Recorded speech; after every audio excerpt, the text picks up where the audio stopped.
Ephesians 1:18, the Apostle Paul writes about his prayer for the Ephesians. I pray that the eyes of your heart may be enlightened.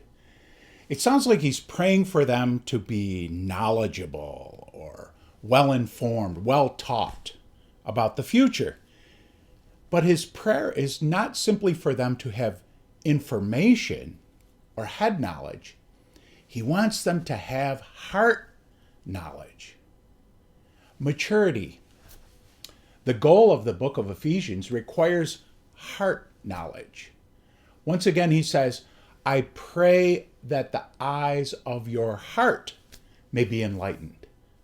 The eyes of your heart. Maturity requires seeing or understanding with your heart. That goes beyond mental knowledge into the realm of faith. Let me explain heart knowledge with a personal example. Some years ago, I built a sea kayak of cedar strips.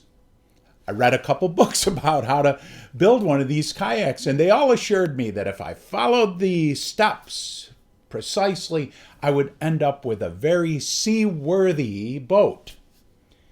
Well, I took it on. It took me hundreds of hours to make it, and the project filled my entire workshop from top to bottom. As I cut each piece of cedar and I covered the kayak inside and out with fiberglass and epoxy, I was motivated by my dreams of taking it out on the St. Lawrence River or the Hudson River to the Outer Banks. All the future destinations moved me and kept me working on it to do a good job.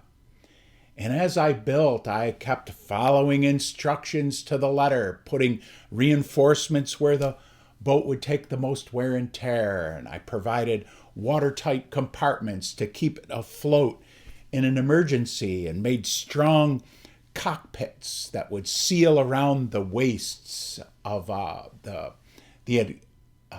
people riding in the boat to keep the splashes and the waves out. But there came a time when I had to stop learning about how to make a boat, and I had to stop looking at it on my sawhorses, and my wife and I had to get in it. Aha! Would it float? Would it go where we wanted it to go? Would it leak? All the theory about boat building suddenly took on practical importance. To really put the pressure on, I asked a lot of my friends to come to the maiden launch of the boat. We all prayed for safety, and we christened the boat with sparkling grape juice. But at launch time, I didn't want the boat to sink in front of their eyes, and I have to tell you, I was a bit nervous when my wife and I first got in. I held on to the dock as I eased my weight into the seat. Well, hallelujah! It floated. No leaks. It tracked straight. Actually, since then, my wife and I have taken that boat on many rivers and lakes, and we don't even worry about the waves. We don't worry about the depth of the water or a long lake crossing. It's a good analogy for Paul's prayer for the Ephesians and for us.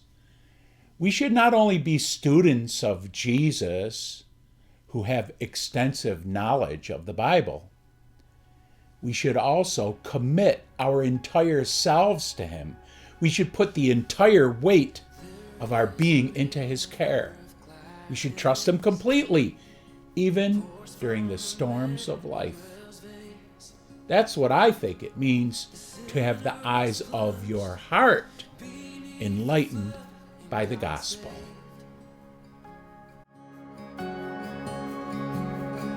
Since then I walk in forgiveness. All of my guilt was erased. The chains of the past are broken at last. I got saved.